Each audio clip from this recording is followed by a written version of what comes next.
Hey everybody, welcome to our webinar for today. This is the Insider's Guide to Agile at Scale webinar series. It's a three-part series, and today we're going to be focusing on securing executive buy-in. Just a couple of ground rules while we get started. Firstly, we'll present for about 20 minutes this presentation, and then we'll leave a few minutes at the end for questions. So if you have any questions, please populate them in the questions section of your interface. Next, we're going to introduce the presenters for today. My name is Aman Bala, and I'm a VP of Product Management here at Blueprint Software Systems. Also joining me, I have Chris Castle, Director of Product Management. Chris, why don't you say hi? Hey. Hey, everyone. All right, so why don't we go ahead and get started for today. How to secure executive buy-in and focusing on techniques of securing buy-in from those executives when you're scaling Agile is critically important. Most of our customers we work with here at Blueprint are somewhere on this continuum of Agile transformation. Some are more mature than others, and some are just beginning their transition they're in the midst of an implementation, and others have been operating under Agile for several years. So if you're trying to kick off an initiative, you should try to get buy-in by first talking about some challenges within your organizations that they're facing, as well as challenges that will be accepted as something close to fact at the exec level. So this can be good and be consistently missed deadlines for quality and long waits to bring new services to market. Chris, why don't you help chime in as well as you see? So I think it's some of the customers I've worked with in the past working on scaling Agile at their organization, they've told me that it's really important to try and, when you're trying to get that initial exec buy-in, point to things that are specific to the context you're working in. So if your company's having issues with product quality or time to market, focus on those specific things and talk about how under Agile those things can be improved. Another technique I've seen that's been really successful is try and find out what other companies in the space you operate in, your competitors, what are they doing? If they've had any success, if they've made an Agile transition, if it's working from them, even better, try and dig up case studies on some of those companies. You'll find case studies are available on sites like the Agile Alliance site or the SAFE site. I don't know, for me, I see, executives get motivated by competition, and when they hear that their main competitors are seeing success with Agile, you're going to get their attention. I've also seen, Chris, relating back to really what your executives care about in terms of, how do they measure success? So if you can really tease out a pain point that your executive or executives really care about in terms of how they're measuring success, and be able to relate that back to how scaling Agile can make them successful, with those metrics, I think that's also, a big key leading indicator to be able to be successful amongst your transformation. Right, and some organizations like SAFE strongly advocate training for the executives. So if you can get your executives into a one-day training session to learn from someone credible about Agile and its benefits, that will help out a lot as well. So training so they understand the full scope and the impact and how it will work across their organization. Why don't we talk about some of the reasons why it's so important to get executive buy-in? Sure. So we're taking this from one of the surveys that are published. I think it's the State of Agile that's published each and every year. And this shows across industry some of the big reasons why Agile initiatives fail or they have challenges to success. So over 50% of initiatives that fail are due to issues with cultural change. 44% is organizational change, And then 40%, the organization sees Agile as something that only applies at the team level. Yeah, so just to elaborate that a little bit, so most organizations, first, when they try to transform from their, legacy methodology, often coming from places like waterfall and transforming to Agile, they really try to focus on the team transitioning to Agile, which this diagram clearly shows.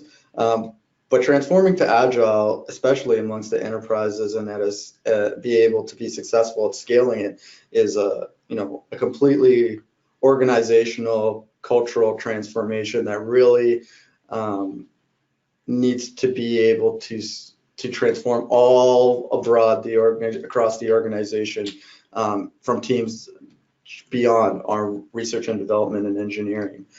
So we've seen success with folks that are using methodologies such as SAFe and LESS and Discipline Agile by looping in those other departments into your transformation and getting buy-in not only from your engineering teams, but more broadly is really a key indicator in order to be successful.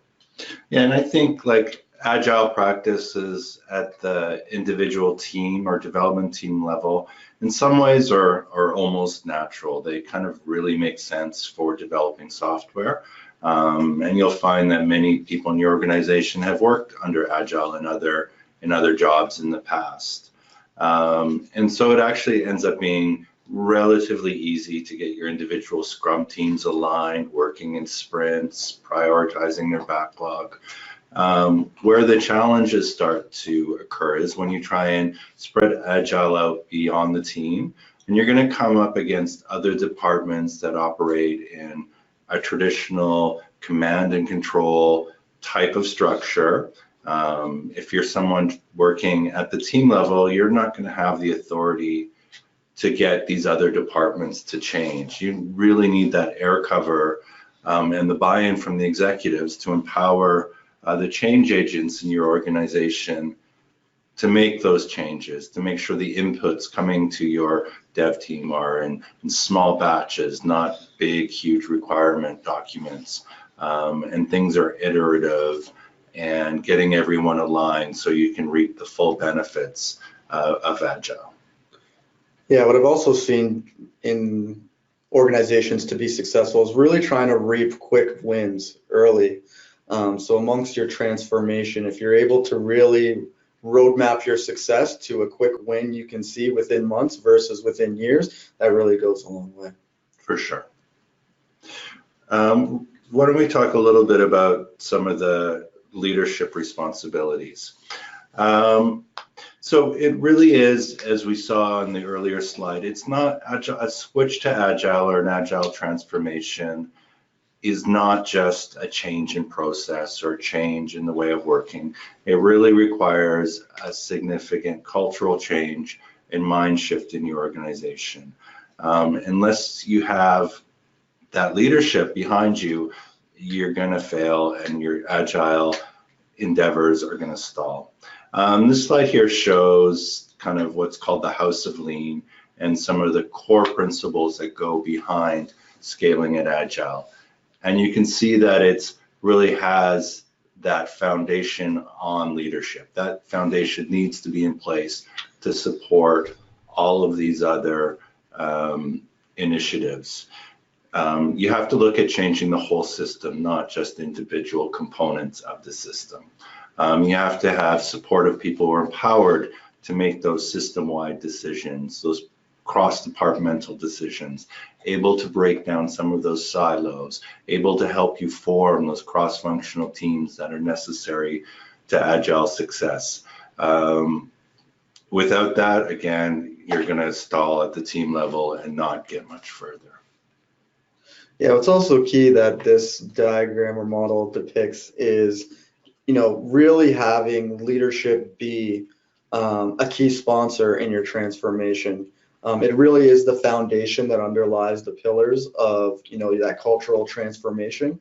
Not only will your processes have to transform and the culture of the mindset of the team level, or as well as the program level and the folks operating at the tactical level, but as well, it's a mindset change from all the way from the C level and the executives downward. And so being able for leadership to take on that sponsorship role is really key.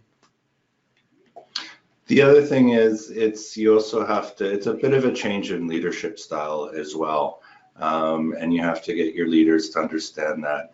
It's more, again, of that kind of command control leadership style to more of a servant leadership style, where you're empowering individuals to make decisions. The people closest to the problem, armed with the most information, are best able to resolve those issues or make those decisions, instead of having someone having to go up the chain and back down. That wastes a lot of time. You lose context. It gets lost in the bureaucracy. Mm-hmm. So having someone who can help you break down those barriers, allow individuals at lower levels than ever before in your organization make those decisions, but with guardrails. So with guardrails about the type of decision being made is really important. Yeah, really giving your folks, the autonomy to solve key issues in terms of how to innovate, and freeing up bottlenecks that can occur in your development pipeline in order to transform that into Agile is really important to this, as well as giving them the ability to get out of the office every now and then in order to think out of the box and how to be innovative, not only from a product perspective, but innovation can come in many different ways, right? Even from a process perspective, or how to transform the culture of your organization. And then lastly, one of the other key benefits in the House of Lean model is, really striving for continuous improvement, and kind of that Kaizen approach that comes from Toyota is really key in how to really empower your employees and knowledge workers, for that matter. For sure. And it's also, I think, people working in Agile, it's important to try and get them closer to the end user, so they have more empathy and sympathy with the work they're doing. They understand what they're doing, the why they're doing it, not just what they're doing. And again, you need your leadership to be able to help empower teams to get a little bit closer to the customer and get some of that experience, to know what they're building, so they're better able to make those decisions I was just talking about, because they have more knowledge, more context. So you also have to not only communicate what you want to build, it's important to get various levels of leadership to communicate the vision, the strategy of the organization, make that well known, so everybody's operating within a context that helps them make those decisions. If you have a clear understanding of your company's vision, it's much easier to use that as a filter when you're forced to make decisions, even as simple as which bugs should I fix, which one is more aligned, which one delivers more value, right to, larger scale initiatives for, multi-team initiatives. Having that understanding of the vision provided by the leadership makes that so much easier, and it has, so many intangible benefits. Let's talk a little, talked a lot about how to try and get your executives on board, why they need to stay on board, and why, Now we're going to talk a little bit about some techniques you can use to keep executives engaged as you're going through your transformation and after your transformation is complete. One of the ways that, in fact, I think the most impactful way I've seen is to make sure you're communicating up the chain about successes. In fact, try and engineer, as Amon was saying, early successes and consistent number of successes. So you're always communicating how we improved, how things are a little better, how the attitude of the employees is better, how we're being more productive, how we reduce the number of defects by X%. You're communicating those smaller wins constantly on a bi-weekly, monthly basis up the chain, so everyone has a clear understanding. It's also really important to make sure people have easy visibility into what's going on at all different levels of the organization. So make things like your planning boards, your Kanban boards, easily accessible to everyone. Reporting dashboards, easily accessible for everyone, so they can see what's going on. It's also important to try and make sure you're putting things in wider context for your executive team. It wouldn't be, I could say something like, our velocity increased by 5 story points this week, but for anyone outside of the team, that's actually meaningless. Like, who knows if that's good or bad? You have to do things like make sure you're saying, that was a 15% improvement in productivity versus just the raw number. Right, as well as your executives care about dollars and cents and timelines. So giving that sort of context in addition to, the percentage increases is also pretty valuable, and will really give your executives something that they can talk amongst their bosses in terms of how they're being successful and gaining those wins on their transformation. And so really, like Chris kind of alluded to, context is key here. I also find time to market is something executives love to hear. Improving time to market, improving the time from request to get some value out to the customer is something that really resonates, especially if you're coming from an organization with a history of project delays, where things are being delayed. And so I've heard cases where projects were initially scoped out to be 6 months and they end up being delivered 2 years later. Even if you're delivering a smaller amount of value, you're getting to market quickly. And that's something that really resonates with the executives, because they can see that arc of consistent change happening across their organization. Yeah, while qualitative metrics are important, qualitative metrics are also, go hand in hand. And so trying to get those success stories from customers and sound bites from them and how they've seen improvement while you've undergone your transformation will really highlight to your executive the improvement that's being made as well. So I think in summary, we're saying first, try and communicate the value of Agile to your executives and make sure that's in a context that's meaningful for your organization. It's just not generic values. Remember how vital it is that you need the support of the executive team if you're going to implement Agile at scale beyond just at the team level. You're going to bump up against other organizations that are going to be required to change, and they need the guidance from leadership. And the project needs to be identified as being important, so those changes are made.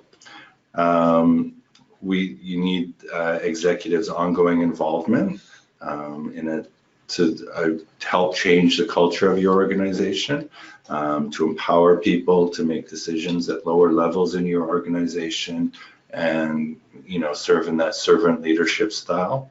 And then finally, you have to keep your executives engaged by showing results with the process. Anything you want to add to that, Amar? No, I think that's a great conclusion, Chris. I think at that, let's open it up for some questions.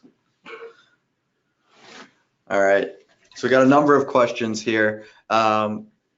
Chris, how do you find Agile methodology is better or less effective than hybrid methodologies? I'm pretty biased towards Agile methodologies. I think for sure at the team and the development organization that it makes total sense. But I also think it makes a lot of sense, even at higher levels, at the portfolio level or at the program level, how you're managing your roadmaps or your new initiatives. It makes a lot of sense to kind of make sure things are flowing through all levels of the organization like you would expect at the team level. Yeah, and I think, pretty similar from my end. Agile methodology is definitely, it's hard to measure kind of if it's better effective or less effective in hybrid in some organizations. I think every organization is a little bit unique, especially when you're dealing with regulated environments. So I think it's very important just amongst your transformation, if we think of it as a continuum, as hybrid methodology might be the right solution for you today, but you're always driving for that continuous improvement along over the years of your transformation. Next question, how do you counter the belief that Agile means unpredictable? You counter it by showing that it is predictable.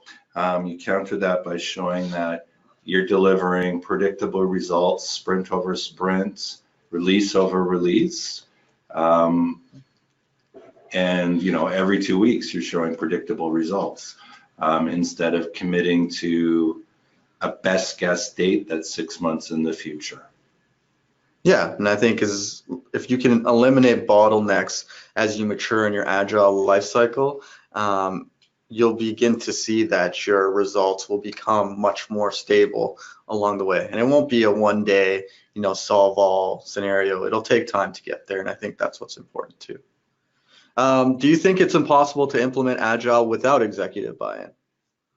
I think it's possible, but I think as we were mentioning, you're going to be very limited in how far you can take that in your organization.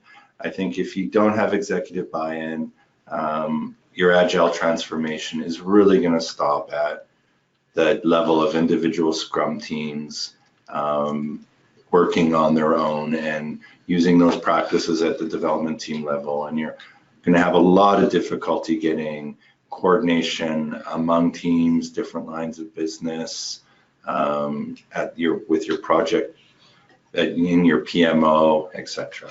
Yeah, I agree with you, Chris. I think while it is possible, there's definitely a higher probability of it failing without executive buy-in, as well as, kind of making it an uphill battle, like you said. All right, next question. What are the best practices for implementing Agile? Should it start at the top or at the team level? I think this is kind of a yes and no. I would say it needs to start at the top to get that executive buy-in we've been talking about. But when it comes to the actual implementation, doing the transformation, I think it's you start at the team level, you start at the development team, you institute those best Agile practices at the development team level, then you start to work your way up the chain. So you work up to a program level or a portfolio level as you mature your practice. Great. That seems to be all the questions we have, but this is not the end of the series. We're only getting started. So please join us for part 2 of the webinar series, Evaluating Enterprise Agile Frameworks. That's on October 23rd at 2 p.m. And then it'll be followed up by our final part in the series, which will be focusing on cross-functional teams applying Agile both up and downstream. And that's on October 30th at 2 p.m. And feel free to reach out to us if you have any questions or comments on the webinar series. Thanks for your time, and we'll see you next Tuesday.